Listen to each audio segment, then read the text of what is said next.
The Missing Window. Mrs. Darrington was a sweet but peculiar woman. There was something different about her that I just couldn't place. I still remember how I met her. I had driven to Emily's new school in Tacoma, where she taught, to pick her up from work, and I saw Mrs. Darrington sitting quietly upon a nearby bench. She gazed longingly at the school. She wore a red head wrap around her bald head, and she carried around a medical ventilator. Every day she sat there without fail. One day, I got the courage to speak to her. To my surprise, she was quick to start a conversation. I learned that she used to teach at the same school where my wife worked. Luck would have it that Emily and I had just moved into a tiny apartment next door to her house.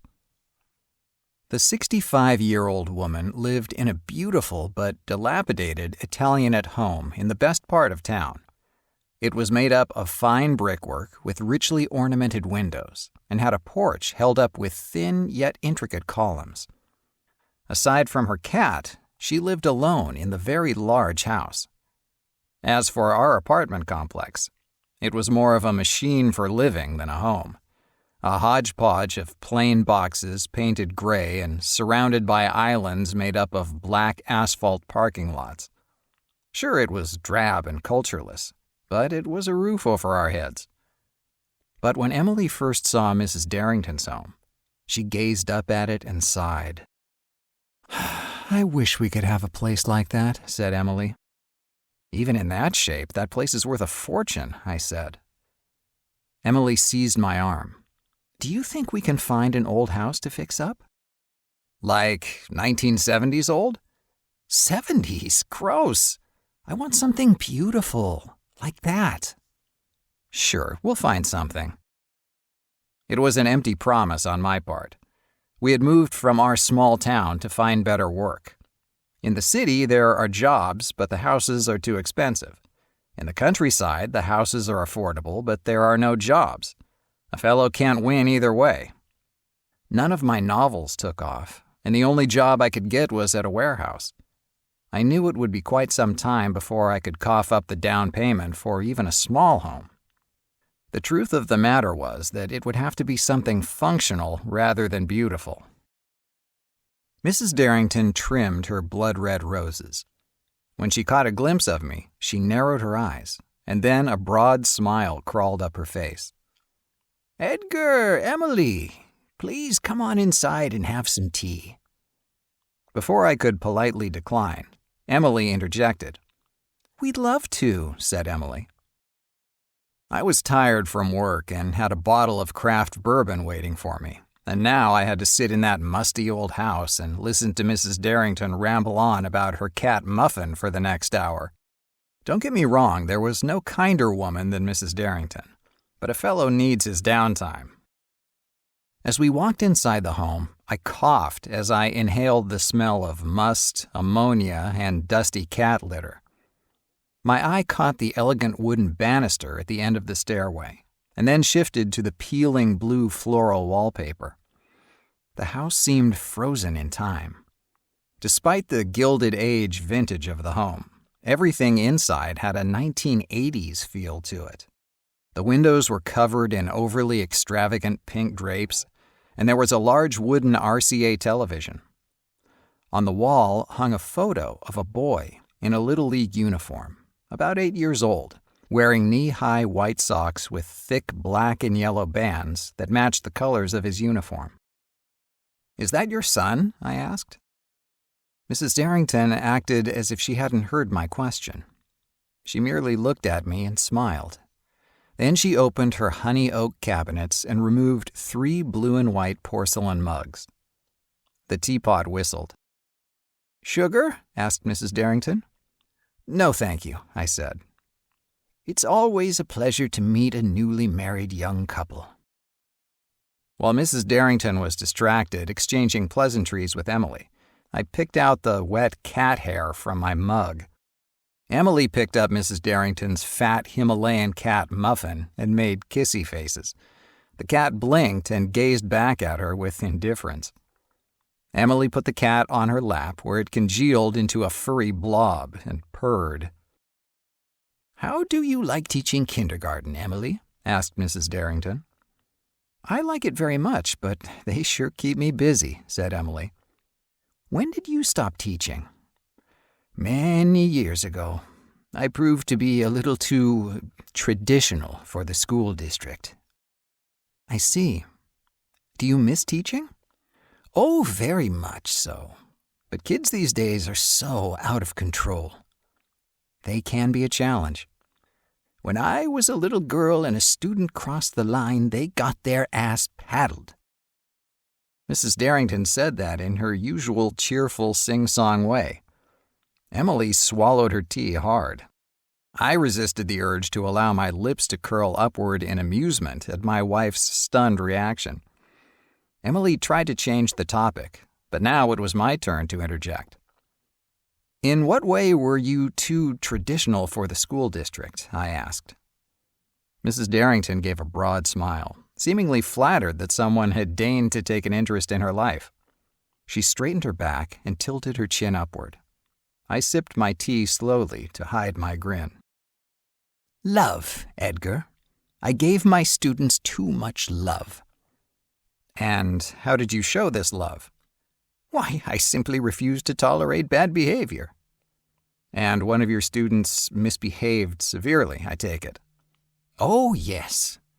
A young boy got out of line, and I gave him a little tough love. I locked him in the janitor's closet for a few hours until he apologized and learned his lesson. When the school board found out, they overreacted." Mrs. Darrington gave a long, windy laugh after she described the entire event that led to her firing in the minutest detail. Emily held her hand against her chest as she hung on to the woman's every word. Her personal drama was like a car crash you just couldn't take your eyes off. Emily seemed legitimately touched by the woman's montage of sob stories.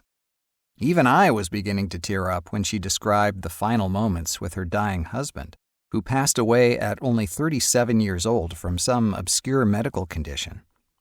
And then there was what happened to her son. I had to admit that the woman had been through a lot. I didn't have to take Mrs. Darrington's word for any of this.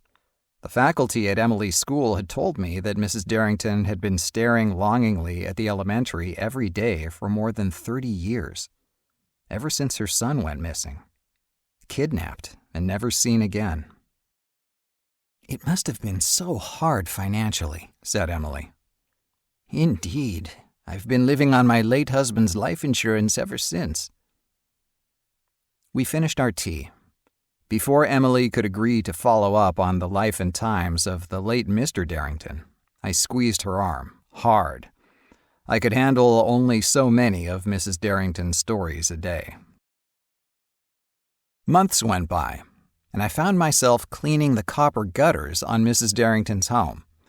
Just one of the many maintenance jobs I wished I hadn't agreed to.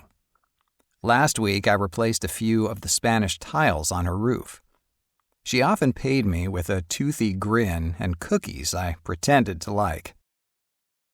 As I cleaned the gutter, I noticed that there was a missing window. It was at the back of the home. The windows of the house were all laid out symmetrically, and there should have been one right where my ladder was leaning. I looked closer and noticed that it had been bricked up. It didn't look very nice that way, but it wasn't my house. After I finished cleaning the gutter, I climbed down from the ladder. Once again, Emily was holding Muffin while speaking to Mrs. Darrington. The woman gestured for me to come and speak to her. "You do such a wonderful job of keeping my old home together," said Mrs. Darrington. "Well, I try," I said.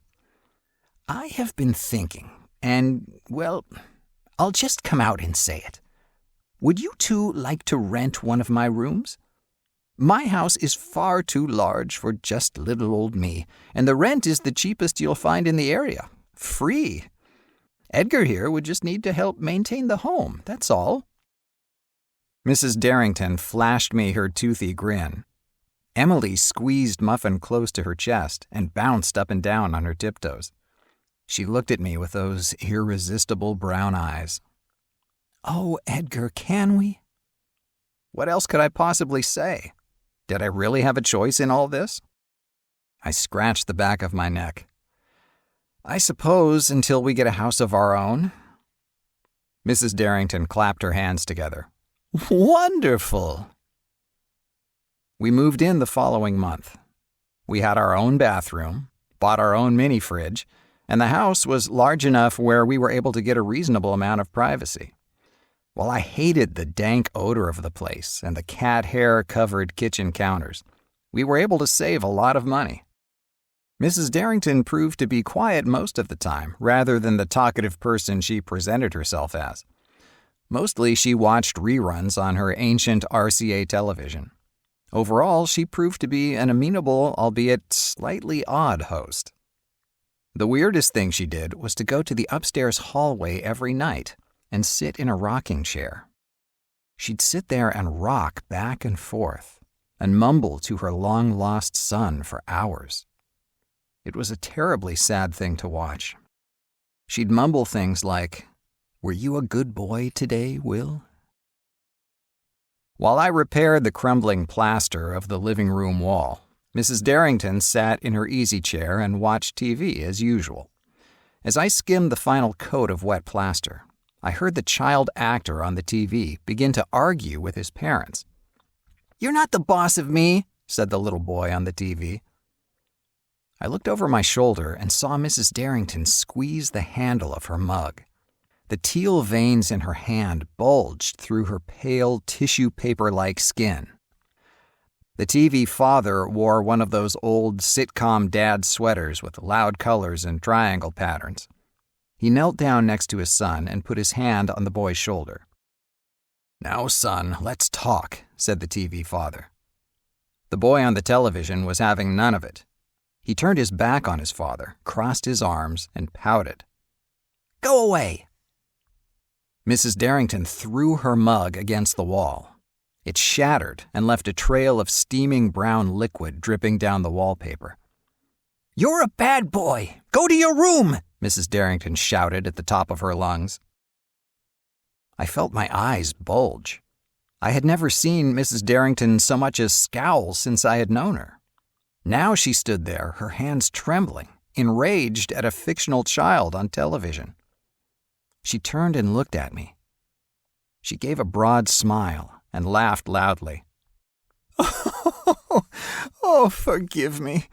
These shows always work me up. Let me clean that up."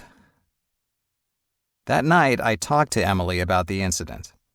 Emily told me that Mrs. Darrington's health wasn't the best and suggested that maybe she was losing her grip on reality. Dementia made sense, though part of me wasn't quite convinced. Something about the woman was off, but Emily told me not to worry and even chided me when I suggested anything other than innocent senility. Still, something deep inside told me not to trust Mrs. Darrington. Why was she keeping us in her old house? What did she want? I didn't like any of it, and I thought Emily was being far too trusting. It was hard to believe that a year had passed. Emily and I had saved up enough money to at least put a down payment on a condo. We found a place we could tolerate and were about ready to purchase it. It didn't look any better than the soulless apartment complex we used to live in, but it was what we could afford. Mrs. Darrington sat in her usual easy chair when we decided to break the news to her. She listened intently as we thanked her over and over again for her generosity. "Emily, I know how much you like this house, so please stay," said Mrs. Darrington. "We don't want to be a burden any longer," said Emily. "Burden? Nonsense. We plan to sign the papers on the property tonight. I think I might have a better offer for you." I wasn't about to let her con us into staying any longer. I had grown tired of the stale smell of the place and Mrs. Darrington's incoherent ramblings, usually directed to her lost son. "We really must be moving on," I said. "I'm afraid my illness has caught up with me, and I'll be meeting Will very soon." Emily held her hands over her mouth as tears welled up in her eyes. She ran forward and embraced Mrs. Darrington. "I'm so sorry," said Emily. Mrs. Darrington patted my wife's back and gave a thin smile. "That is why I would like to give you my house, free and clear. I have no relatives, no family, no one left but you two. Besides, someone needs to care for Muffin and Will." Emily sobbed as she hugged Mrs. Darrington. Even I got teary-eyed. We never would have been able to afford such a grand home any other way. I felt like a jackass for questioning Mrs. Darrington's sincerity, for even having the slightest notion that she was somehow anything other than just a kind person whose devastating losses had affected her faculties. How could I have been so mistrustful? This sweet woman was clearly an angel from heaven. The place needed some fixing up, but it was a gorgeous home built of solid brick. Mrs. Darrington shifted her gaze toward me. "Won't you tolerate me for the few months I have left?" How could we possibly say no? Mrs. Darrington died on a Sunday. We were the only ones to attend her funeral. As far as we could tell, she had no immediate relatives or friends of any sort, only her cat.